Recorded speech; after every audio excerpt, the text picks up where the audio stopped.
Hello everyone. I know you're looking to use this video to help you sleep better, and I'm here to help you do just that. So just relax and unwind. Before we begin, could you comment and let me know where you're from? What time is it where you are? How was your day? Don't forget to like and subscribe to the channel for more stories to come. Now, let's get started. It was a night like any other, except for the rain relentlessly pounding against the windows.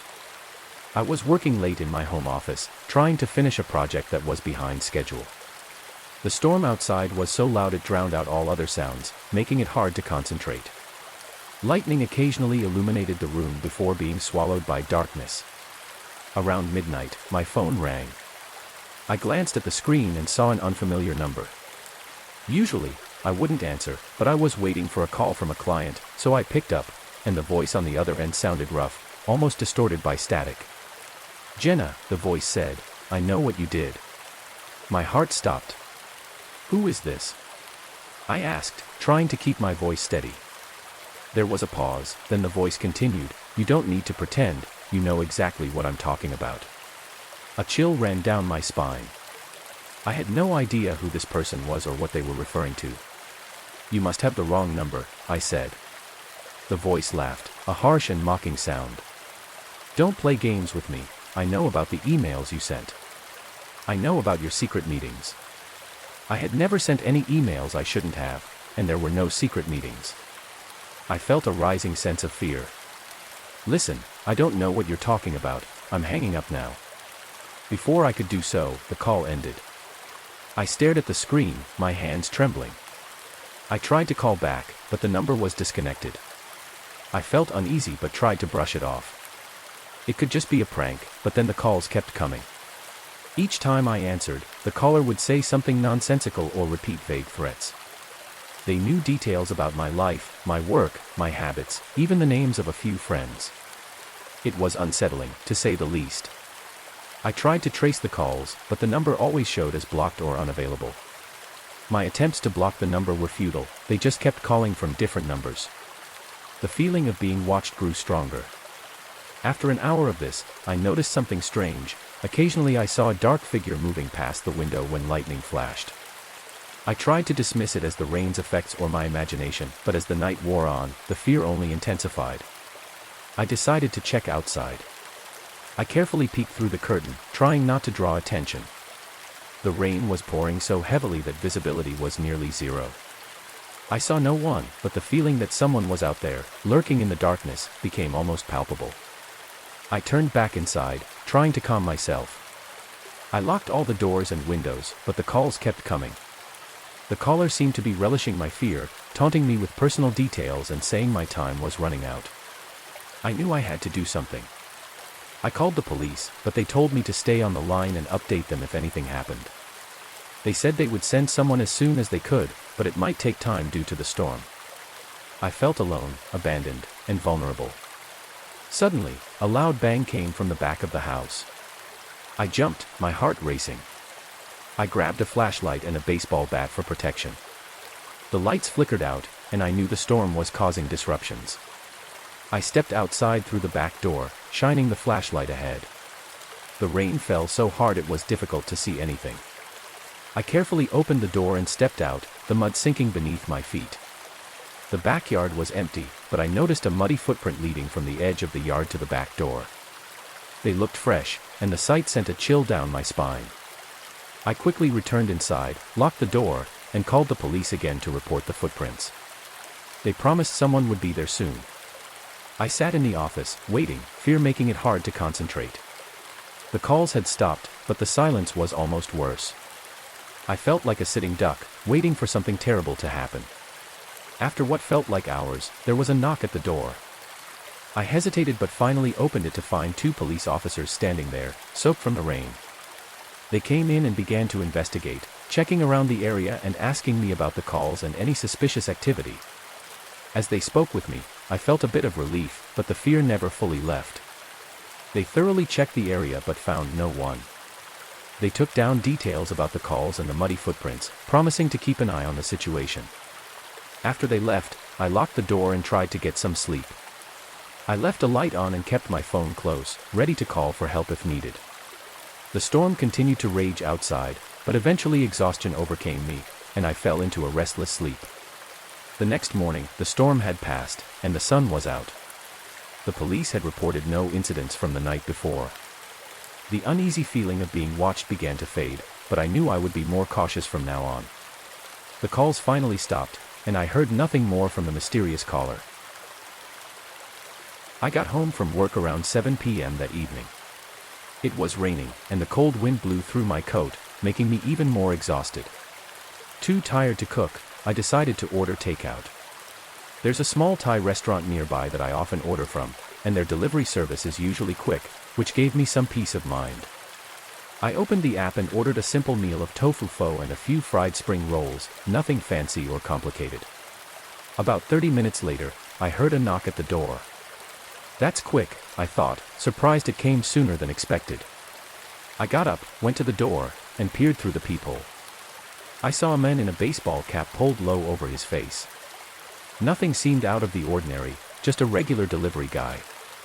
When I opened the door, he handed me a plastic bag, but instead of leaving, he stood there. His face was mostly hidden by the cap, and an uncomfortable feeling started creeping up on me, but I brushed it off. After closing the door, I headed straight to the kitchen. When I opened the bag, I froze. Instead of food, there were crumpled, old newspapers stuffed inside. Confusion turned into unease. Was this just a mistake?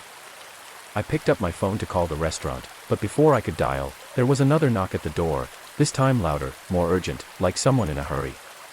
The knock shattered the calm, sending chills down my spine. I stood still for a moment, my heart racing. A sense of danger washed over me. Despite my better judgment, I opened the door again, and there he was, the same delivery man, but now empty-handed. He stood there, his cold eyes fixed on me beneath his hat. I asked, "Where's my food?" but he didn't answer. Instead, he stepped inside. I backed away, feeling my heart pound in my chest. He said nothing, just looked around the room as if searching for something. His presence violated everything in my apartment, from my keys to the family photo on the table. My heart was beating wildly as I tried to shout for him to leave, but the words got stuck in my throat. He finally looked at me, and for the first time, I saw his eyes, cold, hollow, devoid of any humanity. A twisted smile crept across his face, but it wasn't friendly. It was as if he found something amusing, as if he enjoyed my fear. He stepped back a few paces, but instead of leaving, he just stood there, staring at me, as if trying to burn this image into my memory forever. I was startled by a faint sound, the ringing of my phone. Instinct told me to run and grab it from the counter, but my legs felt frozen to the ground. When I turned around, the man was gone. The front door was slightly ajar, as if no one had ever entered. I rushed to the door, locked it, my hands trembling so much that it took several tries to turn the key. When I called the restaurant, they told me no delivery had been dispatched, and my food was still being prepared. Fear washed over me. I called the police, but when they arrived, they found nothing, no footprints, no fingerprints. It was as if everything had been a hallucination. But I knew the man was real. His cold smile and those lifeless eyes would haunt me forever. Since that day, I haven't dared to return to my apartment. I live in constant fear, feeling like he's still out there, watching, waiting for the right moment to return, and I don't know what will happen when he does. The knock in the night, the chilling smile, and those hollow eyes. I can't escape them.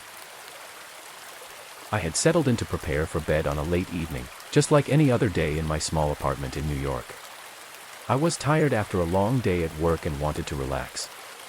The noise of the city outside, ambulance sirens, distant voices, and the sound of traffic, was something I had grown accustomed to.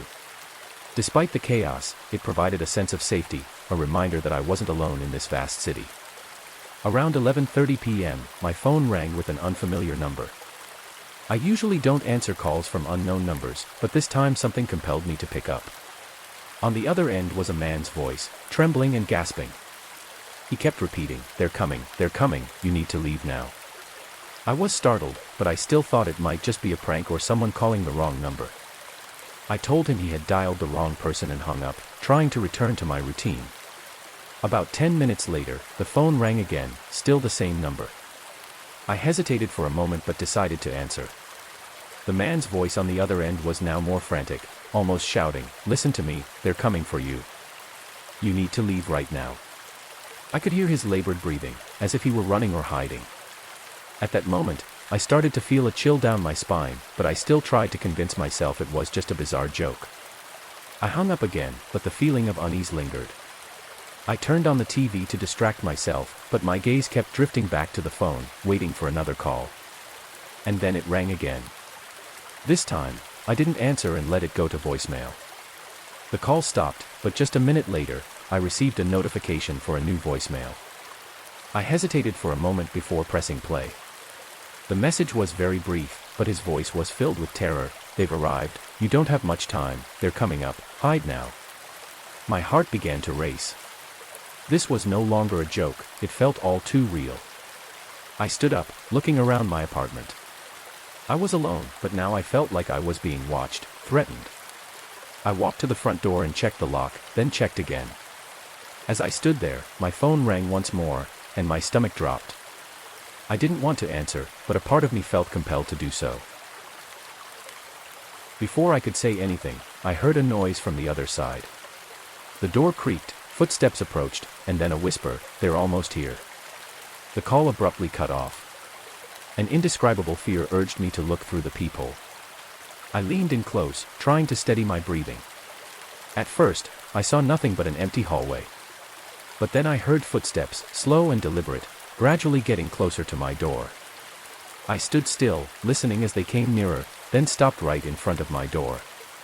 I dared not look again. The world outside seemed eerily silent. I slowly backed away from the door, trying not to make a sound. My apartment was small, leaving little room to hide. My heart raced, and my mind spun as I thought about what to do. I grabbed a knife from the kitchen, the only thing that made me feel slightly safer. I retreated to the corner of the living room where I could see part of the front door while still hiding in the shadows. I waited, gripping the knife so tightly it hurt. Every tiny sound in the building startled me. Then I heard it, a very faint sound, almost unnoticeable, the sound of something scraping against the door. Someone was trying to unlock my front door. My blood ran cold.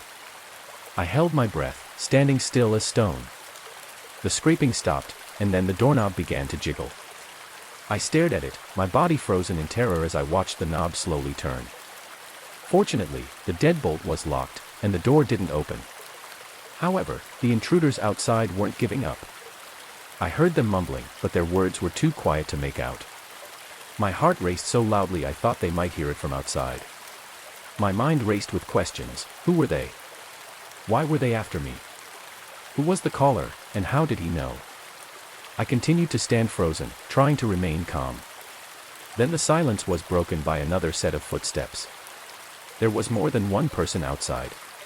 Two voices began to argue, their tones low but urgent. One of them said, "We need to hurry." At that moment, I realized I didn't have much time left.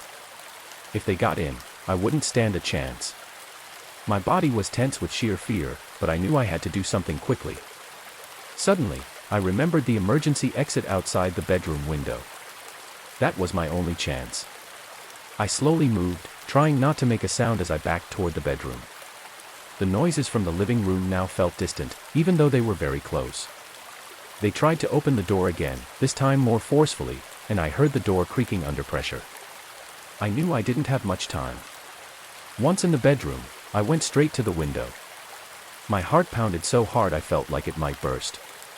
I gently opened the window, praying it wouldn't creak. The window opened, and a cold draft rushed in. I tightly gripped the knife and began to climb out through the emergency exit. Just as my foot landed on the metal rungs, I heard the front door of my apartment burst open. They were inside. I had no choice but to climb down quickly. I moved as fast as I could on the metal steps, my hands shaking from fear and cold. Voices echoed inside the apartment, they were looking for me. I was just a few meters from the ground when I heard the bedroom door swing open. I looked up and saw two men standing in the doorway, their cold eyes fixated on me.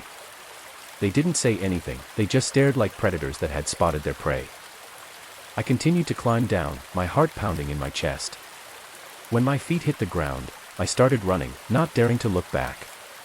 My footsteps echoed in the dark alley, and I only stopped when I saw the bright lights of the main road and heard the voices of strangers on the street. At that moment, I let out a sigh of relief and pulled out my phone, trembling as I called the police. The police arrived shortly after, but when we returned to the apartment, they had vanished.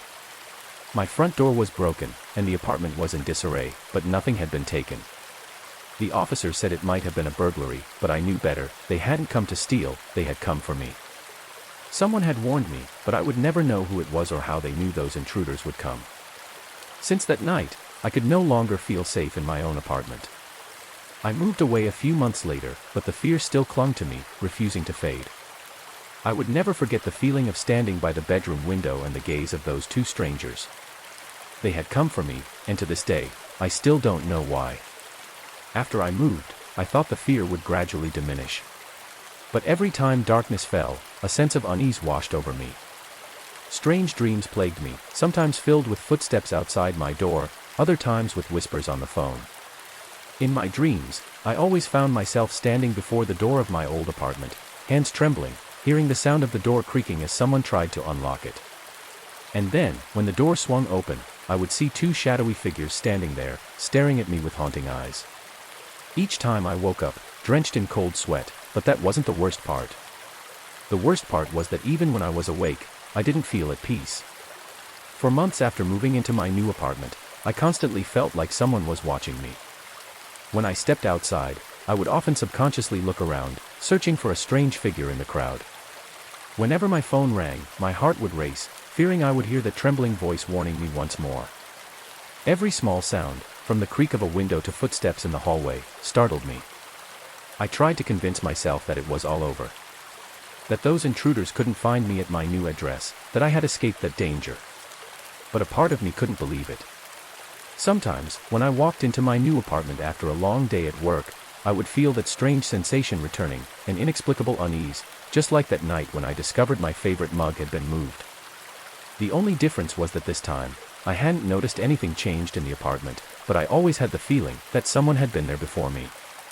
One night, as I was getting ready for bed, my phone suddenly vibrated. I looked at the screen and realized it was another unknown number. My stomach twisted with fear. I didn't answer, instead, I let it go to voicemail. When the voicemail notification came in, I sat frozen, hesitating whether to listen or not. Finally, I gathered my courage and pressed play. That familiar trembling voice echoed, "They're coming again. This time, don't run." I threw my phone to the floor in panic. A sense of numbness enveloped me. What did that mean? Was I not supposed to run this time? Were they coming for me again? Suddenly, there was a soft knock on my front door, and I felt fear clearer than ever before. Who was standing out there? I didn't want to know. But deep down, I realized this wasn't the end. They were still looking for me. And this time, I wasn't sure I would escape. The overwhelming sense of terror rendered me motionless, my eyes glued to the door. The gentle knocking echoed again, steady like the slow beating of my heart, but the sound grew clearer, as if the person on the other side was waiting for me to respond. I took a deep breath, trying to stay calm, but all my senses were stretched to the limit. A thought flashed through my mind: if I open the door this time, what will await me? I stood up, my hands trembling as I reached for the knife from the dining table, just like before. My heart pounded as I approached the door, my legs feeling heavy with each step. The sounds outside completely faded away, leaving only a deathly silence. I crouched down to look through the peephole, but all I saw was an empty hallway. No one was there.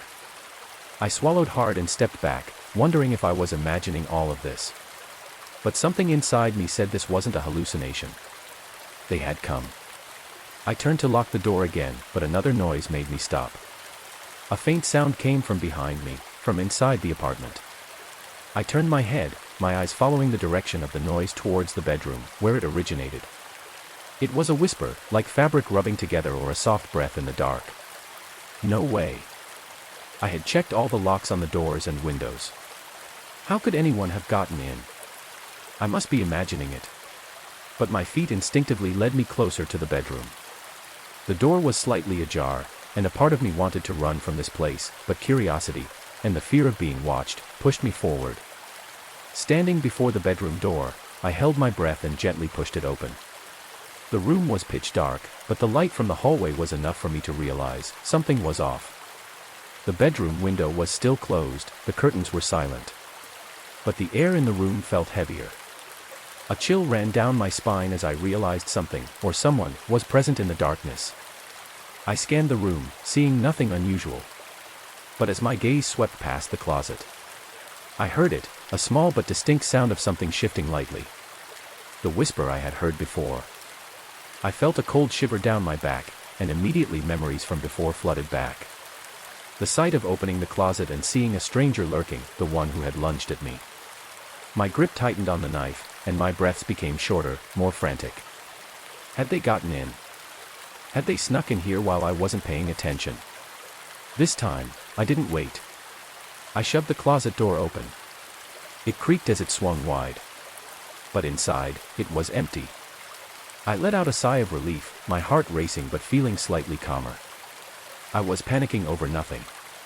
Maybe my mind was playing tricks on me after everything that had happened. I closed the closet and turned to head back to bed to rest. But then, from the corner of the room, I heard laughter, soft, low, and haunting. A strange laughter I had never heard before, but it echoed in the space as if it belonged to this room for a long time. My body froze. I turned around, staring into the corner of the room, where the light from the hallway didn't reach, just thick darkness. And in that darkness, eyes were staring straight at me. I stood frozen, unable to believe my eyes. Those eyes, cold and soulless, like two black stones, were staring at me from the dark corner of the room. A wave of panic surged, paralyzing me. I wanted to scream, to run, but my feet felt glued to the floor. The soft laughter echoed again, this time clearer, like a mocking, haunting sound. I raised the knife instinctively, knowing it wouldn't help. "Do you think you can escape?" A whispering voice rang out from the darkness. The sound was low, as if it was speaking from deep inside my mind. "We have always been here. From the very beginning, we have been waiting for you." I took a step back, my breath quickening, trying to steady myself. Who's there?" I asked, my voice trembling, but there was no response. Instead, the darkness began to move.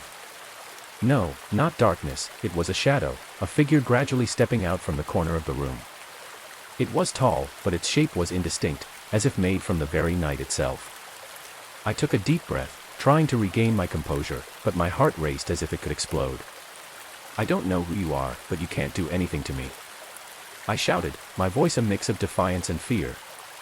The figure didn't answer, but it continued to approach, slowly yet surely. Then, other sounds emerged from behind me, footsteps, many footsteps, as if a group of people were entering my apartment. My heart nearly stopped. I turned around, and in front of me, the bedroom door stood wide open. In the dim light of the hallway, I saw other shapes, not human, but shadows similar to the entity in the room. They glided silently, but their presence made the air thick and cold. "Don't resist," that voice echoed again, this time sounding closer, as if it were right next to me. "We have found you, and this time, you cannot escape." I recoiled, but an invisible hand grabbed my shoulder, pulling me closer. I felt its cold breath on my skin. In a moment of desperation, I lunged the knife forward, but it sliced only through the air. Those entities had no physical form for me to fight against. "No, it can't be," I whispered, almost praying. But deep down, I knew I was wrong. They had caught up with me. And this time, there was no escape.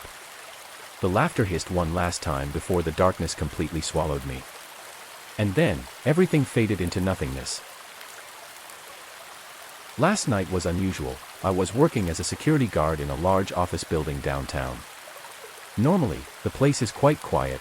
I patrol, check the cameras, and ensure everything is locked up. But last night, something happened that I still can't forget. It was around 1 a.m. when I received a call on the building's emergency line, a direct line reserved for true emergencies. I answered immediately. The voice of a woman on the other end was trembling and filled with fear.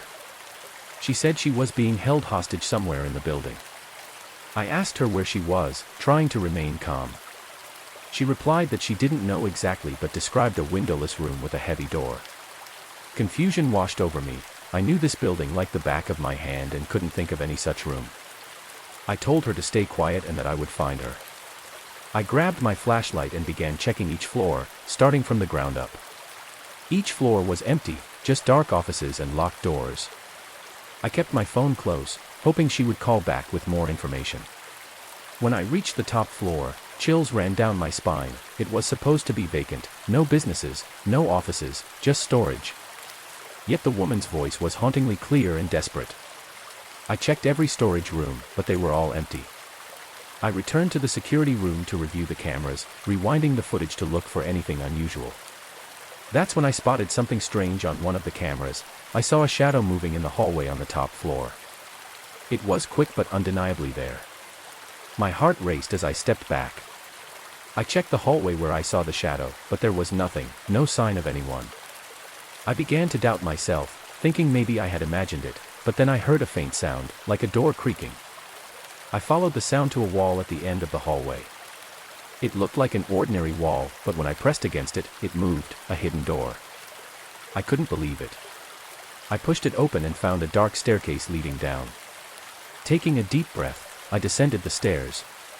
At the bottom was a heavy metal door, just like the woman had described. I knocked gently and called out to her. She answered immediately, her voice filled with relief. I told her to back away and try the doorknob. It was locked. I glanced around and saw a keypad on the wall. I had no idea what the code could be. I asked her if she knew, but she said the kidnappers always entered the code too quickly for her to see. I had to think fast. I remembered seeing a keypad in the security room with a list of default codes for emergencies. I told her I would be right back and rushed up the stairs. My legs felt heavy as lead as I ran to the office. I found the list and hurried back down. I tried the first code, nothing. The second code, still nothing. On the third attempt, the door clicked open. I pushed it aside and saw her tied to a chair in the middle of the room. She looked terrified but unarmed. I rushed over and untied her. She thanked me repeatedly, tears streaming down her face. I told her we needed to get out of there. We hurried up the stairs and into the hallway just as the kidnappers were returning. As we reached the main hallway, I heard voices. The kidnappers were coming back. I led her into a nearby office, and we hid inside, holding our breath. The voices grew louder and then stopped right outside the door. I could see shadows moving beneath the door. They were searching for her. My heart pounded so hard I was sure they could hear it, but after a few tense minutes, they passed by. We waited a little longer and then ventured out. We made it to the ground floor and exited through the main door. I called the police as soon as we were outside. They arrived quickly and took the woman to safety. They searched the building but found no sign of the kidnappers. They had vanished. The police questioned me for hours. I told them everything I knew, but many questions remained. Who were these people? Why had she been taken, and how did they know the building so well? That night, I didn't get any answers. I went home, exhausted and shaken. I couldn't sleep, replaying everything in my mind, the woman's voice, the hidden door, the shadows under the door. It all felt like a nightmare. Today, I'm still trying to process it all. The building feels different now, less secure. I keep thinking about that woman and what she went through. I'm just grateful I was there to help, even if I don't have all the answers. I don't know if I'll ever feel completely safe again, but I know one thing, I will always trust my instincts. If I hadn't answered that call, no one knows what could have happened to her. I rented a cabin in Vermont for the weekend, hoping to find some peace and solitude away from it all. Nestled deep in the woods, it was wonderfully secluded. When I arrived, it looked just like the photos, small yet cozy, with a large fireplace and windows letting in plenty of light. It was supposed to be the perfect escape. The first day was lovely. I settled in, brewed a cup of coffee, and read by the fire. The only sounds were the crackling flames and the wind outside, making me feel like I was the last person on earth. That night, I went to bed early. The bed was comfortable and the cabin warm, but I couldn't fall asleep right away. I kept hearing noises outside. At first, I thought it was just the wind or maybe some animals moving through the woods, since the forest was alive with sounds. But these noises were strange, slow and deliberate, like footsteps. I tried to convince myself it was just a deer or something similar, but it was hard to ignore. Eventually, I dozed off, scolding myself for being so foolish. The next morning, I felt a bit embarrassed about how anxious I had been. I made breakfast and decided to take a walk around the property to clear my head. The air was fresh, and everything was quiet, as if the world had been muted. But as I strolled, I noticed something that made my stomach drop: muddy footprints leading up to the cabin. They weren't mine. I hadn't stepped outside into the mud since I arrived, and these prints were fresh. They led straight to the back door and stopped there. I stared at them for a moment, my mind racing to understand where they had come from. I couldn't shake the feeling that someone had been outside the cabin last night, right beside me. The thought sent chills down my spine. I hurried back inside and locked the door behind me, trying to stay calm and telling myself there had to be a logical explanation, maybe a lost hiker or something, even though I hadn't seen anyone since I arrived. I resolved not to let it ruin my day, but every little sound outside made me jumpy. That night, the noises returned, the same slow, rhythmic sound of footsteps. I listened from bed, my heart pounding in my chest. They were closer this time, right outside the cabin. I couldn't bring myself to look out the window. I was too afraid of what I might see. I just lay there, staring at the ceiling, praying it would stop. Eventually, it did, but I couldn't sleep afterward. My mind was consumed with thoughts of those footprints and how close they had been to my door. I felt like I was being watched. I got out of bed and checked all the locks on the doors and windows, but it didn't make me feel any safer. Finally, I sat by the fireplace, trying to forget everything, but the unease clung to me. The next morning, I decided to leave the cabin for a bit, thinking I might feel better if I got out and did something. I drove into town, trying to convince myself it was all in my head. I had lunch, wandered through a few shops, and tried to enjoy my day, but I couldn't shake the feeling that something was off. I kept glancing over my shoulder, feeling like someone was watching me, but whenever I turned around, no one was there. When I returned to the cabin, I saw something that made my blood run cold: more fresh footprints leading from the woods to my bedroom window. They were exactly the same size as the ones I had seen before, deep and clear in the mud. Someone had been standing right outside my window, looking in while I was gone. Panic surged through me, and I didn't know what to do. My first thought was to leave, but it was getting dark, and the idea of driving through the woods alone at night terrified me just as much. I decided to stay in the cabin, keeping all the lights on and locking every door and window. I grabbed a kitchen knife and held it close, just in case. I was on edge, jumping at every little sound. That night, I didn't even try to sleep. I sat on the sofa, listening and waiting. The footsteps returned, slow and steady, circling the cabin. I could hear them moving, sometimes pausing as if trying to find a way in. I gripped the knife tightly, my hands shaking. I had no idea who they were or what they wanted, but I knew I wasn't alone. At one point, the footsteps stopped right outside the back door. I held my breath, waiting for what would happen next, but there was only silence, a heavy silence. Then the doorknob began to turn slowly, as if someone was checking to see if it was locked. My heart felt like it would explode. I wanted to scream, but no sound came out. The doorknob shook for a few more seconds before stopping. I heard nothing after that. The footsteps had vanished, but I knew they were still out there in the darkness, waiting. I spent the entire night wide awake, too terrified to move, too afraid even to look out the window. I imagined those muddy footprints and the person who had left them, standing right outside, just waiting for me to make a mistake. When the sun finally rose, I hurried to gather my things and leave the cabin as quickly as possible. I didn't care about the rest of the weekend, I just wanted to get away from there. I had rented a cabin in North Carolina for the weekend, just a little getaway from the city. It was a cozy place nestled in the woods, not far from Asheville. The pictures online looked amazing, and the host had good reviews, so I booked it without much thought. When I arrived, it was just as advertised: quiet, peaceful, surrounded by trees, perfect for a retreat. The host, a man in his 40s, met me when I arrived. He seemed friendly enough, maybe a bit too friendly, but nothing suspicious. He showed me around the cabin, pointing out the fireplace, the porch, and where to find extra towels. He also mentioned that he lived nearby, just down the road, if I needed anything. I nodded, eager to settle in and enjoy the solitude. The first night passed without incident. I cooked dinner, watched a movie, and finally fell asleep to the sound of rain on the roof. It was the relaxation I truly needed. But by the next day, things began to feel strange. I woke up late and decided to explore the cabin a bit more. It had an old-fashioned charm with creaky wooden floors and heavy wood furnishings.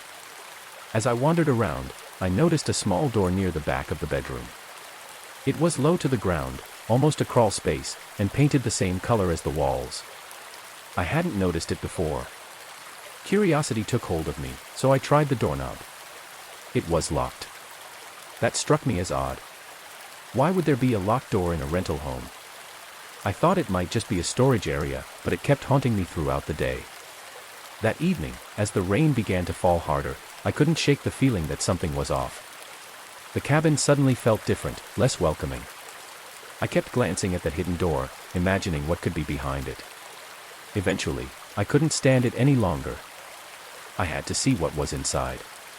I rummaged through the cabin looking for a key, thinking maybe the host had left one somewhere, but had no luck. Then I noticed a small gap between the door and the frame. I used a butter knife to pry it open, and after some effort, the lock clicked. The door creaked open, revealing a narrow staircase leading down into darkness. I hesitated, every instinct telling me, "Don't touch it," but I couldn't stop. I turned on my phone's flashlight and began to descend the stairs. The air grew colder as I went down, and the musty smell began to fill my nostrils.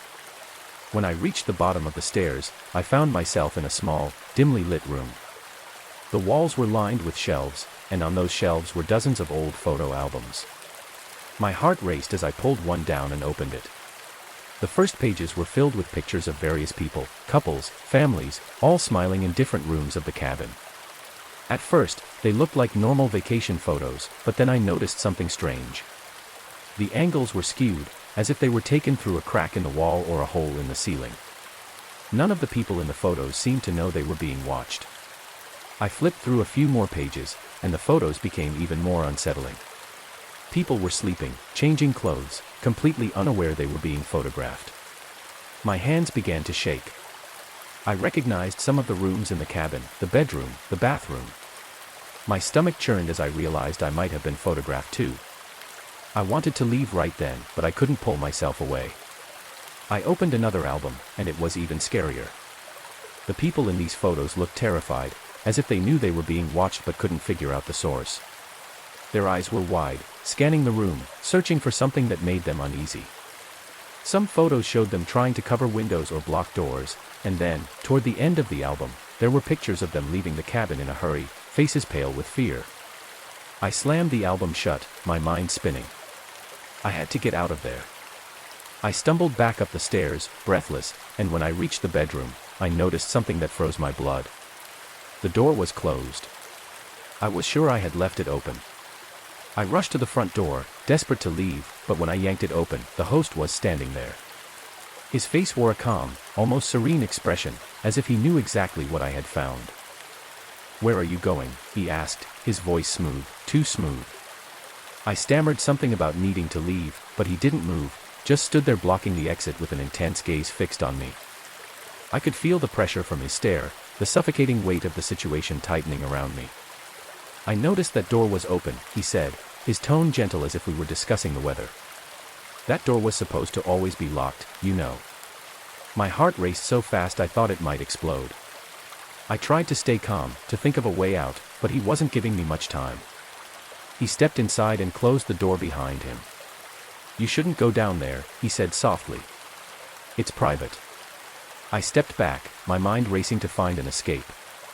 The cabin suddenly felt cramped, stifling, the walls closing in on me as I realized I was trapped. "I think you should leave," I managed to say, my voice trembling. He smiled, but the smile didn't reach his eyes. "I don't think that's going to happen." In an instant, I lunged past him, using all my strength to shove him aside. He stumbled, caught off guard, and I yanked the door open again. I didn't look back as I sprinted into the rain, running like crazy down the muddy path toward my car. Fumbling with my keychain, my hands shaking, I finally managed to unlock the door. I jumped inside, started the engine, and sped away without a second thought. One late evening, I found myself finishing up a report at the office, the clock barely ticking past 9 p.m. The building was eerily quiet, the hum of the air conditioning punctuating the stillness, accompanied only by the occasional rustle of papers. The atmosphere felt almost oppressive, a weight pressing down as I typed the last few lines. Once I finally hit send, I exhaled in relief, eager to leave the desolate office behind. I packed my things and made my way to the elevator, my footsteps echoing in the vacant hallway. I pressed the button and waited, glancing at my watch, counting the seconds until I could escape. The elevator doors slid open with a soft chime, and I stepped inside, thankful to be one step closer to home.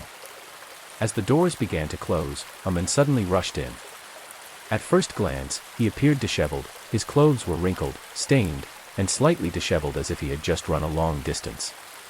His eyes were wide, filled with a frantic energy that set off alarm bells in my mind.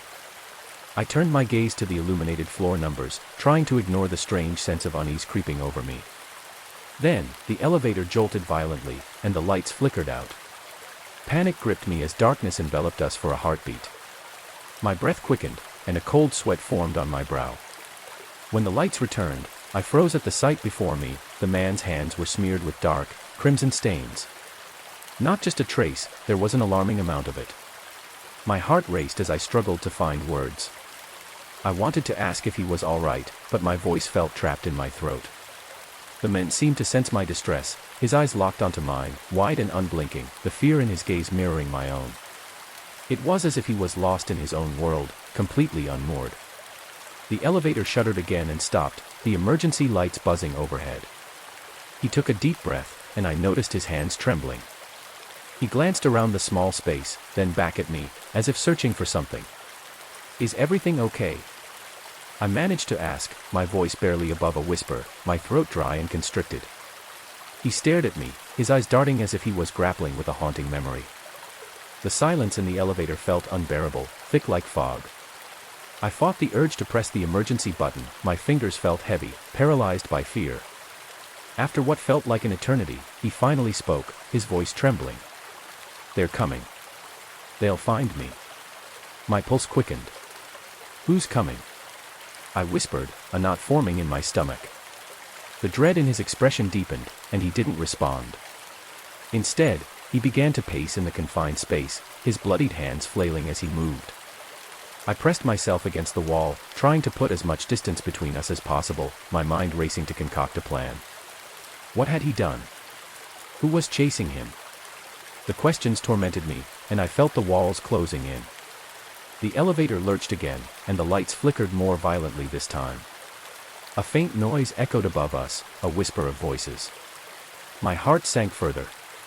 I fumbled for the emergency button, but it remained unresponsive, the dread pooling in my stomach.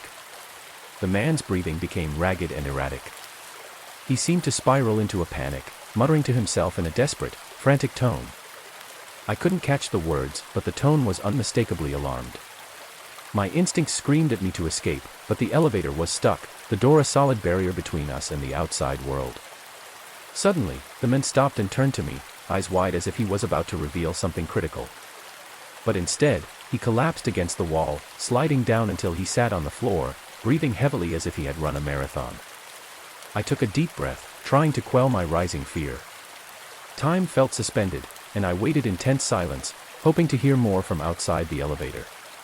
Moments later, faint voices reached my ears, growing louder as they approached. My heart leaped with hope, a flicker of relief breaking through the fear. Finally, the elevator doors began to open slowly, a sliver of light spilling in. A group of paramedics stood there, their faces a mixture of concern and urgency. They quickly assessed the scene, the men crumpled on the floor, hands still covered in blood, and me, trembling but alive. One of the paramedics rushed inside to check on him while another stepped forward to help me out. I pointed at the men, my voice shaky, "He needs help." They moved quickly, their professionalism evident as they took control of the situation. I stumbled out into the hallway, breathing in the fresh air as I left the oppressive confines of the elevator behind. Later, I learned that the man had been involved in a violent altercation, his bloodied hands the grim evidence of his desperate escape. The police handled everything from there. Sometimes, I still think about that night, the feeling of being trapped in an elevator with an unstable stranger, the uncertainty of what could have happened next. It's a memory that lingers, haunting in its vividness, a reminder of how quickly the ordinary can turn into something terrifying. I can never shake the fear of that night, the shadows of the unknown lingering in the back of my mind, a chilling echo of what it means to feel utterly trapped. I noticed something was off with my new neighbor about a week after he moved in. I live in a quiet suburban neighborhood in Texas, where people mostly keep to themselves but still wave as they pass by. The house next door had been vacant for months, so when a moving truck finally pulled up, I was curious. But I never actually saw the new tenant. One day the truck was there, and the next day it was gone, leaving only his car parked in the driveway. At first, nothing seemed too strange. I saw him come and go, but only at night. He drove an old sedan and always wore a hat pulled low over his face. I figured he might work the night shift. But then I started seeing him out in the backyard at odd hours, like 2 or 3 in the morning, digging into the ground and then covering it back up. Whatever he was burying was wrapped in a tarp. That was strange enough, but then I noticed he was covering all the windows of his house with black plastic, one by one. It didn't seem like he was just blocking out the sunlight, it was more like he didn't want anyone looking in. That's when I started getting a bad feeling about the whole situation. A few days later, I decided to investigate. I didn't know what I expected to find, but my curiosity got the better of me. This wasn't like me. I usually mind my own business, but something about this man just felt off. I waited until it was dark, thinking it would be easier to sneak around unnoticed. I stepped out into my backyard, staying close to the fence that separated our properties. The night was quiet, the air heavy and still. I had a clear view of his house, and sure enough, he was in the backyard again, digging under the dim glow of a single bulb hanging from the porch. I crouched behind some bushes and watched him for a while. The more I watched, the more I realized how methodical he was. He wasn't just digging random holes, he was measuring out the space, making sure everything was precise. He never looked around, never seemed to check if anyone was watching, he was completely focused on what he was doing. When he finally finished, he stood there for a moment, just staring at the hole. Then he started dragging something out of the shed, a long object wrapped in a tarp. My heart pounded as I realized it was the size of a body. He moved slowly, carefully lowering it into the hole before covering it with dirt. I don't know how long I stayed crouched behind the bushes, but it felt like an eternity. My mind raced, trying to make sense of what I had just witnessed. I knew I should call the police, but something kept me frozen in place, waiting to see what he would do next. After he finished burying it, he wiped his hands on his pants and headed back inside. I waited a few more minutes before standing up, my legs numb from crouching for so long. There was a strange urge pulling me to check the spot where he had just buried something. I knew it was a bad idea, but I couldn't stop myself. I climbed over the fence as quietly as I could, landing softly in his backyard. The freshly dug earth was soft, easy to disturb. I started clawing at the dirt with my hands, my heart racing faster with each handful I moved. I didn't know what I expected to find, but I couldn't shake the feeling that it was something horrible. As I dug, I kept glancing toward the house, always afraid he would appear and catch me, but the house remained silent and dark. I dug faster, dirt flying everywhere, until my hand hit something solid, a tarp, just like the one I had seen him drag from the shed. My breath caught in my throat. I hesitated, then slowly pulled at the tarp, my hands trembling. But just as I started to see what was beneath, I heard a creak behind me. I spun around, and there he was, standing in the back doorway, staring at me. His face was hidden in shadow, but I could see his eyes glinting beneath the brim of his hat. He didn't say anything, just stood there, watching me. My heart pounded so hard I thought it might explode. I jumped to my feet, not bothering to cover the tarp, and bolted for the fence. I don't think I've ever run that fast in my life. I cleared the fence and was back in my yard in seconds, but I didn't stop. I ran straight into my house, locking the door behind me. I stood there in the dark, trying to catch my breath, my mind spinning. What the hell had just happened? And why didn't he stop me? I peeked out the window, but his yard was pitch black. The light was off, and there was no sign of him. I couldn't sleep that night, couldn't stop thinking about the hole, the tarp, and the way he had just stood there, watching me. I wanted to call the police, but I was too scared. What if they didn't believe me? What if he found out I had reported him? The next morning, I tried to act normal, but I couldn't shake the feeling that I was being watched. Every time I looked out the window, I half expected to see him standing there, staring back at me, but he was never there. I went to work, trying to focus, but all I could think about was what I had seen. When I got home that night, his car was gone, and the house was dark, just like the night before. I waited, watching from the window, but he didn't return. Days passed, and there was no sign of him. The unease in my gut only grew. One night, a few days later, I finally got the courage to call the police. I told them everything, the digging, the tarp, and how he had just stood there, watching me. They sent someone to check it out, but by the time they arrived, it was too late. The backyard was empty, the hole filled in, the ground smoothed over like nothing had ever happened. They knocked on his door, but there was no answer. The house was empty. They went inside but found nothing, no signs of a struggle, no evidence of a crime, just an empty house with black plastic covering the windows. They said there wasn't much they could do without evidence, just my word against nothing. They told me to keep an eye out, but I could tell they didn't really believe me. After the police left, I couldn't stay in that house anymore. I moved out, crashing at a friend's place for a while. I couldn't stop thinking about the way he had looked at me, the way he knew I was there, digging up whatever he had buried. I never found out what was in that hole or where my neighbor went. The house stayed vacant after that, eventually going up for sale, but I couldn't go back, not after what I had seen. I moved out of that neighborhood, out of that town, trying to put as much distance between myself and that place as I could. I checked into a hotel outside Baton Rouge. The air was thick with humidity, and I was exhausted after a day of driving. There was nothing special about the place, just a one-story building with faded light blue paint and a flickering sign, but it was cheap, and that was all I cared about at the moment. The woman at the front desk barely looked up when I handed her my card. She gave me the room key and pointed down the hallway without saying a word. The room was quite small, just a bed, a wall-mounted TV, and a bathroom that smelled slightly of bleach. I dropped my bag on the floor and flopped onto the bed, too tired to think about finding somewhere else to stay.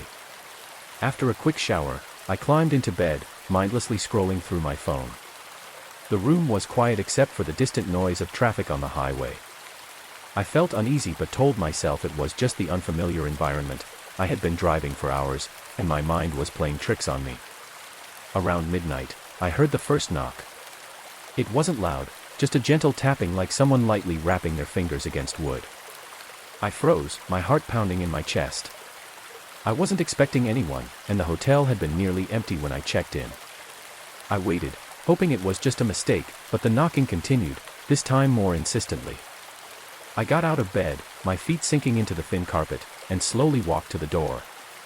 I pressed my eye against the peephole but only saw darkness, no one was there. I stood there for a moment, my hand hovering over the doorknob. I hesitated, unsure whether to open the door, finally convincing myself that it was nothing, probably just some kids playing pranks, and I turned back to bed. But less than 5 minutes later, the knocking came again, this time louder and more urgent. I sprang up from the bed, my heart racing. I knew I should ignore it, but something inside me wanted to confront whoever was outside.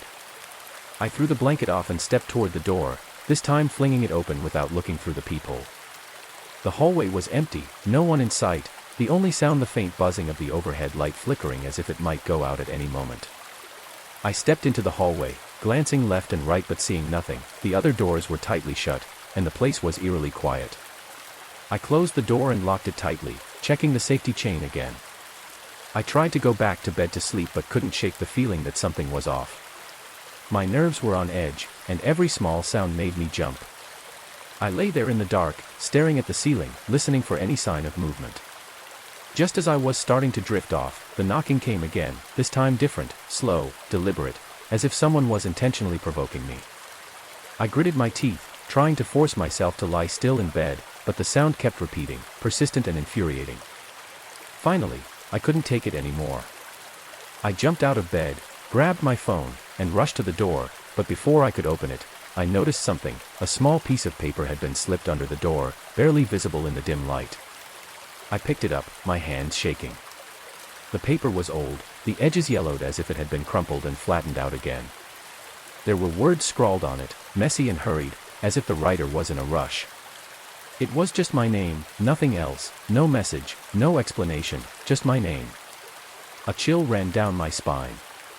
I looked at the door and then back at the paper, my mind spinning. How did they know my name?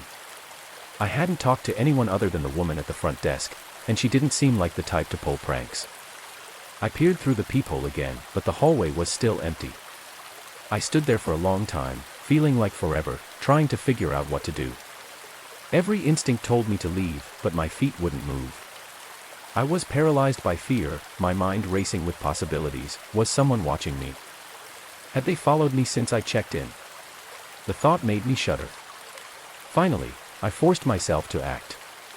I opened my bag, shoving my belongings in as quickly as I could, my hands trembling so much that I could barely zip it shut.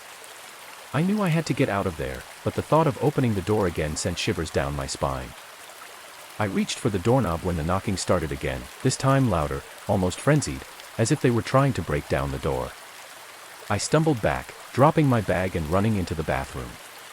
I locked the door behind me, my heart pounding in my ears. I sat on the edge of the tub, trying to control my breathing. The knocking continued, relentless and terrifying. I stared at the bathroom door, half hoping it would burst open at any moment. I didn't know what was happening, but I knew I wasn't safe. Eventually, the knocking stopped, and the silence that followed was even worse. I waited, straining to hear any sound, but there was nothing, just a stifling, suffocating silence. I was in the bathroom for hours, too scared to move. When I finally mustered the courage to leave, I tiptoed out of the bathroom, my eyes fixed on the door. There was no sound, no sign of anyone outside. The piece of paper with my name still lay on the floor where I had dropped it, a stark reminder of how real everything was. I picked up my bag and rushed to the door. This time, I didn't check the hallway, I just ran, my footsteps echoing in the empty corridor.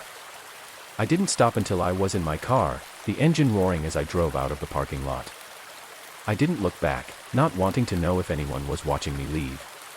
All I could think about was putting as much distance as possible between myself and that motel. I drove for hours, my mind replaying the events of that night.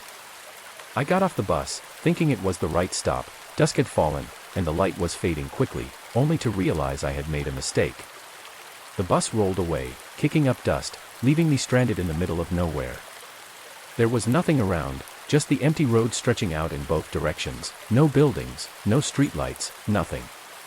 I checked my phone for a map, but there was no signal. I tried to stay calm, telling myself I could walk to the next stop or find a town ahead. It couldn't be that far, could it? But as I began to walk, a sense of dread welled up inside me. The road was too quiet, devoid of vehicles, no sounds at all, just the echo of my footsteps on the pavement. I kept walking, hoping to see some sign of life soon.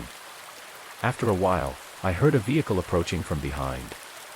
I turned around, initially feeling relieved, thinking I could hitch a ride, but as the vehicle got closer, it slowed down. It didn't pass me, it just moved at my walking pace.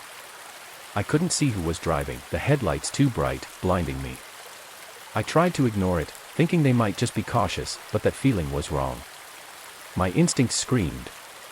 I quickened my pace, hoping they would get bored and drive away, but the vehicle stayed right behind me.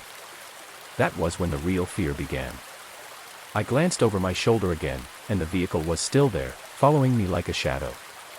I decided to speed up, my heart racing in my chest. The vehicle continued to tail me, the engine humming as it rolled alongside me. I thought about running, but the road was too open, nowhere to hide, just the vast desert on either side. If I ran, they could easily catch up. I tried to think of another plan, but my mind was spinning, unable to focus. Suddenly, the vehicle accelerated and cut in front of me. The door opened, and I saw a man step out. He was tall, wearing a baseball cap pulled low over his face. He stood there for a moment just staring at me, and I froze. Every instinct told me to run, but my legs wouldn't move. He called out to me, his voice too calm, asking if I needed a ride. I shook my head, trying to keep my distance, but he stepped closer. I said I was fine, that I was just going to keep walking, but it seemed he didn't care about what I was saying. There was something in his tone that sent chills down my spine. I backed away, and that was when he lunged at me. I turned and ran as fast as I could. I heard him yell something, but I didn't stop to listen. My legs burned, my lungs felt like they were on fire, but I kept running, too afraid to look back. The roar of the engine was right behind me. I knew he was chasing me, tires screeching as he tried to catch up. I veered off the road, tripping into the desert, hoping the uneven terrain would slow him down. The ground was rough, rocks and bushes tripping me up, but I didn't stop. I could hear the vehicle crashing through the brush, headlights cutting through the encroaching darkness. I spotted a small hill ahead and ran toward it, my only thought to get out of sight. I climbed over the rocks, my hands scraping against sharp edges, but I didn't care. I had to get away. I threw myself down behind a large boulder, trying to catch my breath, praying he hadn't seen where I had hidden. I could hear the vehicle stop nearby, the engine still running. I held my breath, my body trembling with fear. The silence stretched on, and I could hear footsteps crunching on gravel. He was searching for me. I pressed myself against the rock, trying to make myself as small as possible. The footsteps got closer, and I shut my eyes tight, terrified he would find me. He came very close, I could hear his breathing, the gravel shifting beneath his feet, but then he stopped. I didn't move, didn't dare to breathe. After what felt like an eternity, I heard him mumble something and then the footsteps receded. The car door slammed, and the engine roared as he drove away. I waited, scared to believe it was over. I hid behind the rock until I could no longer hear the vehicle, until the silence of the desert enveloped me. Only then did I dare to breathe again. I knew I couldn't stay there forever, I needed to find help, a way out of this nightmare. But as I stood up and started to walk, every shadow seemed a threat, every noise made me jump. The road remained silent, stretching endlessly before me, and I felt utterly alone. It took hours of walking before I finally saw headlights in the distance.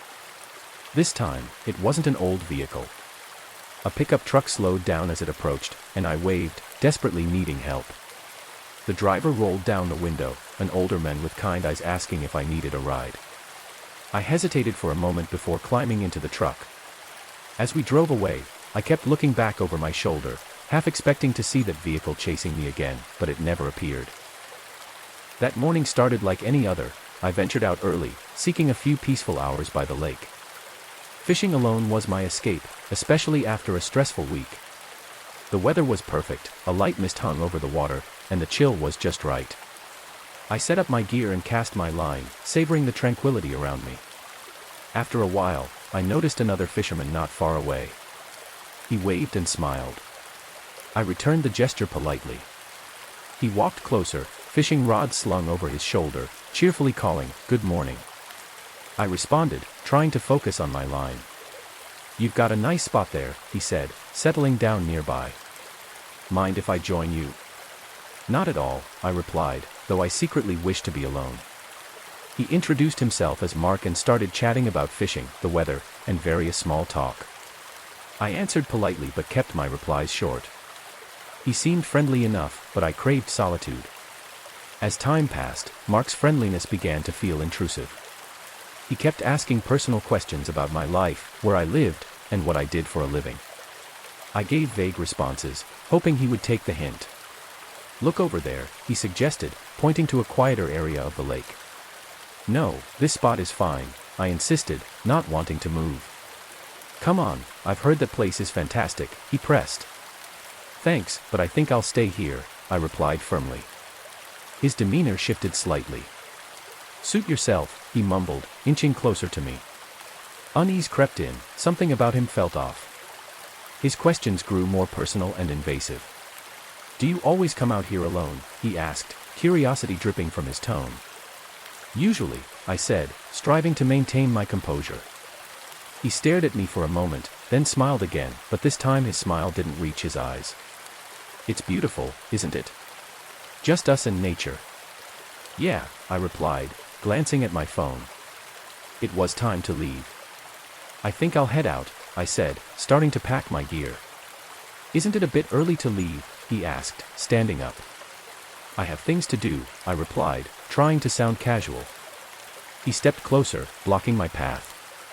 "Stay a little longer, it's not often you get good company out here." Panic rose within me. "Really, I need to go," I insisted, my heart racing. He grabbed my arm. "Stay," he said, his grip tightening. I yanked my arm away. "Let go of me," I snapped, stepping back. His friendly facade shattered completely. "You're not going anywhere," he said, his voice low and menacing. I glanced around, searching for an escape route. The path to my car felt far away, and I doubted I could outrun him. "Why are you doing this?" I asked, trying to keep the conversation going while devising a plan. He shrugged. "It's more fun with company," he said, advancing another step. I retreated, my mind racing. Suddenly, I remembered the knife in my tackle box. "Hey, I don't want any trouble," I said, moving toward my gear. "Too late for that," he said, lunging at me. I grabbed the knife and brandished it in front of me. He halted, eyes wide. "Back off," I warned, holding the knife between us. He scoffed. "You think that scares me?" "Back off," I repeated, my voice trembling. He charged again, and I slashed at his arm. He howled in pain but didn't stop. He barreled into me, knocking the knife from my grasp. We wrestled on the ground, and somehow I managed to kick him away. I sprang to my feet and sprinted toward my car, adrenaline surging through me. I could hear him behind me, shouting and cursing. I didn't look back, only focused on reaching my vehicle. Finally, I arrived, fumbling for my keys with trembling hands. I unlocked the door and jumped inside, locking it behind me. He pounded on the window, but I started the engine and sped off, my heart racing. I drove straight to the nearest town and headed to the police station. At the station, they took my statement and dispatched officers to the lake, but by the time they arrived, Mark had vanished without a trace. The rain was falling heavily as I left the office that evening. The storm had been brewing all day, and now it had turned into a downpour. I rushed to my car, huddling under my umbrella, and saw Tom standing by the entrance. He looked soaked even though he was wearing a raincoat. "Need a ride?" I called out. Tom smiled, looking relieved. "Thanks, Rachel, I appreciate it." He climbed into the passenger seat, and I turned on the air conditioning. We chatted about work while I drove on the slick roads. The rain was so heavy that visibility was reduced to just a few feet. The windshield wipers were working at full speed but barely improved the view. We came to a red light, and I glanced at Tom. He seemed tense, tapping his fingers rhythmically on his knee. "Is everything okay?" I asked. He nodded but didn't say anything. When the light turned green, I started driving again. A few blocks later, I realized Tom was no longer in the car. My heart stopped. I hadn't heard the door open or felt any movement. I pulled over, panic rising in my chest. How could he have disappeared like that? I stepped outside, calling his name. The relentless rain soaked me within seconds. There was no sign of him. I returned to the car, my mind racing. Had he jumped out? Why hadn't I heard anything? I decided to go back to the office, thinking he might have returned there for some reason. When I arrived, the building was dark and locked. I knocked on the door, hoping the night security guard might have seen something, but no one answered. I felt so alone. I drove around the area, circling the blocks near where he had vanished, but saw no sign of Tom. Feeling desperate, I called the police. They said they would send someone to take a report, but their tone suggested they thought he might have simply decided to walk home. I sat in the car, shivering from the cold and fear. Something was very wrong. I decided to head to Tom's apartment, hoping he might be there. When I got there, his lights were off. I knocked on the door, but no one answered. As I turned to leave, a figure stepped out from the shadows. I gasped, recognizing one of Tom's neighbors. He looked at me with a mix of curiosity and concern. "Are you looking for Tom?" he asked. I nodded. "Have you seen him?" He shook his head. "Not since this morning." "Is something wrong?" I explained what had happened, and he looked even more worried. "Tom has been acting strange lately. He mentioned feeling like he was being followed, but I thought it was just work stress." The rain continued to pour as I returned to my car. My phone rang, and I saw it was an unknown number. I hesitated but answered the call. "Rachel," a voice said. It was Tom, but he sounded terrified.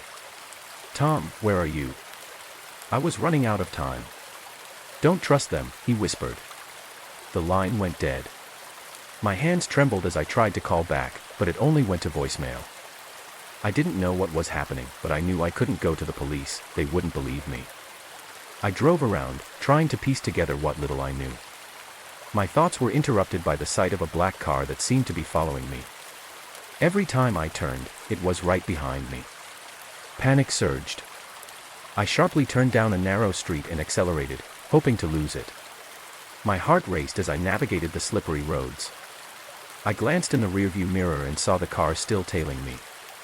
I drove toward the outskirts of the city, hoping the winding roads would help me evade them. The car remained persistent in its pursuit. I spotted a narrow dirt road and turned onto it, the vehicle bouncing over the rough terrain. The road led into a dense forest, the trees closing in around me as the headlights of the car behind disappeared. I continued driving until I found a small clearing, then turned off the engine and lights, hoping they wouldn't find me. I sat there in the dark, the rain pounding on the roof, trying to calm my racing heart. I had to figure out what was happening and why Tom had vanished. I couldn't go home. After what had occurred, it wasn't safe. After what felt like hours, the rain finally began to let up. I decided to head back to the city, keeping an eye on the road behind me. I needed answers, and the only place I could think of was Tom's apartment. When I arrived, the building was dark and quiet. I slipped in through a side door I knew was always left unlocked. I stealthily made my way to Tom's apartment and unlocked it, a skill I had learned years ago and never thought I would need. Inside, it was a mess, papers strewn everywhere, looking as if someone had been searching for something. I found Tom's laptop on the table and opened it, hoping to find a clue. As I sifted through his files, I came across a folder labeled Danger. Inside were documents and images detailing some kind of conspiracy. There were photos of people I recognized from around town, notes about meetings, and lists of names. It all related to some illegal activities Tom had uncovered. Suddenly, I heard footsteps outside the door. I quickly closed the laptop and hid behind the couch. The door creaked open, and I saw a pair of boots step inside. I held my breath, praying they wouldn't find me. The person moved around the apartment, rummaging through the clutter. After what felt like an eternity, they left, and I heard the door lock behind them. I waited a few minutes before emerging from my hiding spot. I grabbed Tom's laptop and snuck out of the apartment, returning to my car. I needed to find a safe place to go through the documents and determine who I could trust. I drove to a nearby motel and registered under a fake name. In the safety of my room, I opened the laptop once more and reviewed everything. It was clear that Tom had uncovered something huge, and now we were both targets. I knew I had to get this information to someone who could help, but I had to be careful. I spent the rest of the night copying the files and sending them to trusted contacts, hoping they would take it seriously. As dawn approached, I felt a little safer. The storm had passed, but I knew the danger wasn't over. I had to stay hidden until I could be sure the information had been disseminated and Tom was safe. The following days passed in a blur of confusion and fear. I moved from place to place, never staying in one spot for too long. I heard from one of my contacts that the information had leaked to the press and authorities were investigating. Finally, I received a call from Tom. He was safe, hiding out in another city. He thanked me for my help, and we agreed to keep everything under wraps until things settled down. It took several months for everything to calm down, but eventually, those behind the conspiracy were arrested, and things began to return to normal. I never saw Tom again, but we kept in touch through encrypted messages. That rainy night changed everything. I learned to be more cautious, to trust my instincts, and to always be aware of my surroundings.